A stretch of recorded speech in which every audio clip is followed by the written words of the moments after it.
श्री साईबाबांनी त्यांच्या हयातीमध्ये 1911 पासून शिर्डी येथे श्रीरामनवमी उत्सव सुरू केला होता। चालू वर्षी हा आपला 114वा श्रीरामनवमी उत्सव या शिर्डीमध्ये संपन्न झालेला आहे। हा उत्सव 3 दिवस चालतो। या वर्षी 5 एप्रिल ते 7 एप्रिल हा उत्सवाचा कालावधी होता। या उत्सवाच्या कालावधीमध्ये साधारणतः 2.5 लाखापेक्षा जास्त साई भक्तांनी साई दर्शनाचा लाभ घेतलेला आहे। आणि जेव्हा भक्त दर्शनाकरता येतो तेव्हा त्यांनी साईबाबांना भरभरून दान पण केलेलं आहे।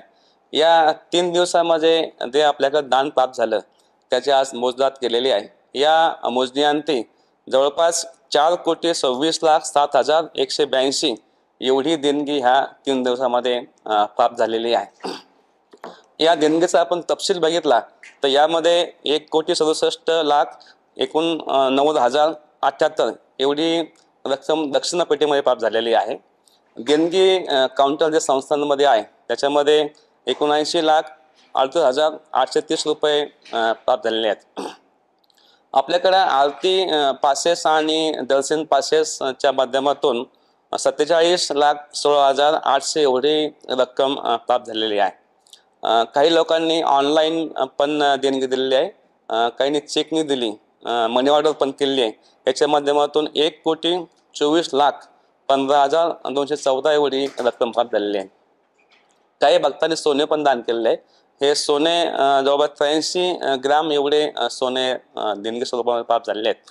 या सोन्याची आपण किंमत बघितली तर ती 6,15,782 एवढी होते। काही भक्तांनी चांदी पण दान केलेली आहे। 2,030 ग्राम एवढी चांदी या दान स्वरूपात प्राप्त झालेली आहे। चांदीची किंमत बघितली तर ते 1,31,478 रुपये एवढी होते। या साई भक्तांनी जे साई भक्त दर्शनाकरता आले त्या साई भक्तांच्या आपण भोजनाची पण व्यवस्था केली होती। या उत्सव कालावधीमध्ये जवळपास साई प्रसादालयामध्ये 1,61,529 एवढ्या साई भक्तांनी प्रसादाचा लाभ घेतलेला आहे। जे भक्त दर्शनाकरता आले त्यांना आपण बुंदीचं पाकिट हे त्यांना प्रसाद म्हणून देत असतो। या कालावधीमध्ये 1,77,200 एवढ्या भक्तांना बुंदी प्रसादाचं वाटप केलेले आहे। काही साई भक्तांनी जे लाडूचे पाकिट असतात ते पण घेतलेले आहेत। एकूण या उत्सव कालावधीमध्ये 3,63,074 एवढी लाडू पाकिटांची विक्री झालेली आहे।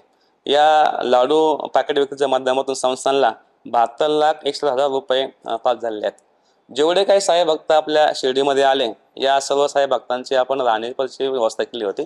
संस्थांचे 5 जे निवासस्थान आहेत त्यामध्ये साईप्रसाद निवासस्थान, साईबाबा भक्त निवास, देवळावरती निवासस्थान, साई आश्रम भक्त निवास आणि साई धर्मशाळा या ठिकाणी साई भक्तांनी निवास व्यवस्थेचाही लाभ घेतलेला आहे. उत्सव कालावधीमध्ये जास्त गर्दीची अपेक्षा धरून आपण साई भक्ताकरता मंडपाची पण व्यवस्था केली होती.